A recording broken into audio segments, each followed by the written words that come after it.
गजा में युद्ध विराम टूट गया है। शांति समझौते के एक हफ्ते भी नहीं बीते थे कि इजरायल ने गजा पर हमला बोल दिया है।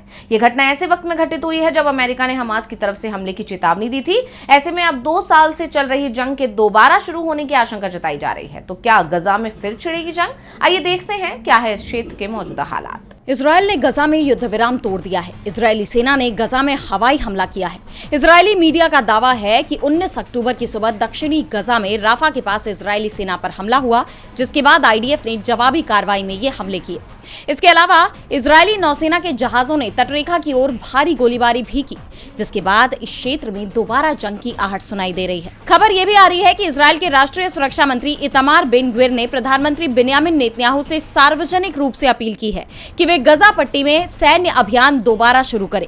उनका कहना है कि आतंकवादी गुटों ने राफा में इजरायली सेना पर हमला किया था, जो हमास की तरफ से युद्ध विराम का उल्लंघन है। इस संगठन का पूरी तरह से खत्म होना जरूरी है और जितनी जल्दी हो सके उतना अच्छा है। ऐसे में पूरे इलाके में तनाव बढ़ता जा रहा है। गौर करने वाली बात यह भी है कि इजरायल की ये एयर स्ट्राइक ऐसे वक्त में हुई जब अमेरिका ने हमास के हमले की चेतावनी दी थी।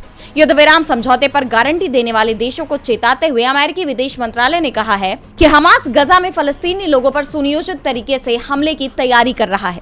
अगर हमास ऐसा करता है तो ये इजरायल के साथ हुए संघर्ष विराम समझौते का सीधा और गंभीर उल्लंघन होगा और 2 साल से चल रहे इस युद्ध में मध्यस्थता की कोशिशों के जरिए हासिल की गई इस अहम प्रगति को कमजोर करेगा। इससे पहले इजरायल ने यह साफ कहा था कि पूर्ण युद्ध विराम तब तक नहीं होगा जब तक हमास सरेंडर न कर दे। पीएम नेतन्याहू ने राफा क्रॉसिंग खोलने पर भी वीटो लगा दिया और अब जब इजरायल ने दोबारा गजा पर हमला कर दिया है तो सवाल ये उठ रहे हैं कि 2 साल से चल रही जंग में इतनी मुश्किलों के बाद आखिरकार शांति आई थी, लेकिन क्या इजरायल के इस हमले के बाद अब ये जंग दोबारा शुरू होने वाली है? डीबी लाइव की रिपोर्ट।